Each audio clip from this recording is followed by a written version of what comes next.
Hi వర్స్ welcome back to my channel. ఎలా ఉన్నారండి? బాగున్నారు కదా? నేనైతే చాలా చాలా బాగున్నాను. ఈరోజు మీకు ఒక కొత్త రెసిపీ అయితే చూపిస్తాను. క్రాబ్స్ అండి, పీతలు అంటాము. ఒక ఏరియాలో పీతలు అంటాము, ఒక ఏరియాలో ఎండ్రకాయలు అంటాము.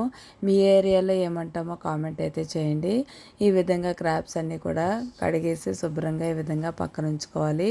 నన్ను తెచ్చుకున్న వాటిని క్లీన్ చేసి ఇస్తారండి వాళ్ళే. మనం ఈ విధంగా ఒకసారి ఉప్పేసి కొంచెం నిమ్మకాయ పిండేసి కడిగేసి పక్కన ఉంచుకోవాలి.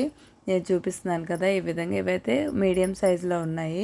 వీటిని శుభ్రంగా కడిగేసి ఒక పెద్ద పాత్రలో వేసుకొని సరిపడా ఉప్పు, కారం, పసుపు ఇవన్నీ బాగా వేసుకోవాలండి. కారం కొంచెం ఎక్కువే పడుతుంది, ఎందుకంటే పీతలు టేస్ట్గా ఉంటుంది, కారంగా తింటే బాగుంటుంది కాబట్టి మీరు కొంచెం కారం ఎక్కువ వేసుకోండి. కారం, పసుపు అలాగే సరిపడా ఉప్పు వేసుకొని చక్కగా ఈ విధంగా కలిపేసి పక్కన ఉంచుకోవాలి. చేపలు ఏ విధంగా చేస్తామో అదే, కానీ కొంచెం ప్రాసెస్ అయితే మారుతుంది.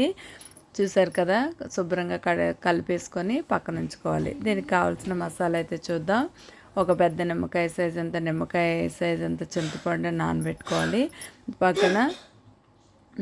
పక్కన ఉంచుకోవాలి. నెక్స్ట్ అల్లం వెల్లుల్లిపాయ, ఉల్లిపాయ ఇలాగ కచ్చపచ్చగా గ్రైండ్ చేసి పక్కన ఉంచుకోవాలి. నెక్స్ట్ ఒక స్పూన్ మెంతులు, అలాగే ఒక 5-6 పచ్చిమిర్చి, కరివేపాకు ఈ విధంగా వేసుకోవాలి. ఇంకేం ఉల్లిపాయలు అవి వేసుకోకర్లేదండి. మనం కచ్చాపచ్చగా గ్రైండ్ చేసుకున్న అల్లం, వెల్లుల్లిపాయ, ఉల్లిపాయ ఈ మసాలా వేసుకొని ఫ్రై చేసుకుంటే సరిపోద్ది. మన గ్రేవీ కూడా చాలా చక్కగా వస్తుంది. ఫ్రై అయిపోయిన తర్వాత ఈ కలుపుంచుకున్న పీతలన్నింటినీ కూడా దాంట్లో వేసుకొని కలిపేసుకోవాలి. కారం అలాగే ధనియాల పొడి కూడా యాడ్ చేసుకోవాలండి. వీడియో అయితే స్కిప్ అయింది.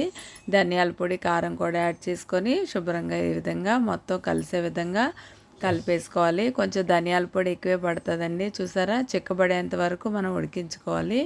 ఈ విధంగా చిక్కబడిన తర్వాత మనం ఈ విధంగా చూస్తున్నారు కదా, ఈ విధంగా సర్వ్ చేసుకోండి. గరం మసాలా వేసుకొని పైన మనం కొత్తిమీరతో గార్నిష్ చేసుకోవడమే. చూసారా, చాలా టేస్టీగా చూస్తేనే తినాలనిపిస్తుంది కదా. ఈ విధంగా పీతలు అయితే తీసుకొని ట్రై చేయండి. నేను చెప్పిన కొలతలతో చక్కగా మీరు వండుకొని రెసిపీ ఎలా వచ్చింది, టేస్ట్ ఎలా ఉందో నాకు కామెంట్ అయితే చేయండి. చూసారు కదా, చాలా టేస్టీగా ఉంటుందండి. ఎలా ఉంటాయో ముందు తినకపోతే మనకు అలవాటు లేదు, తినలేం. కానీ ఒకసారి తెచ్చి ఈ విధంగా మనం వండుకుంటే మాత్రం చాలా టేస్టీగా ఉంటుంది. టేస్ట్ చేసి నాకు కామెంట్ సెక్షన్లో కామెంట్ అయితే చేయండి. ఈ వీడియో మీకు నచ్చినట్లయితే like, share and subscribe. Thanks for watching once again.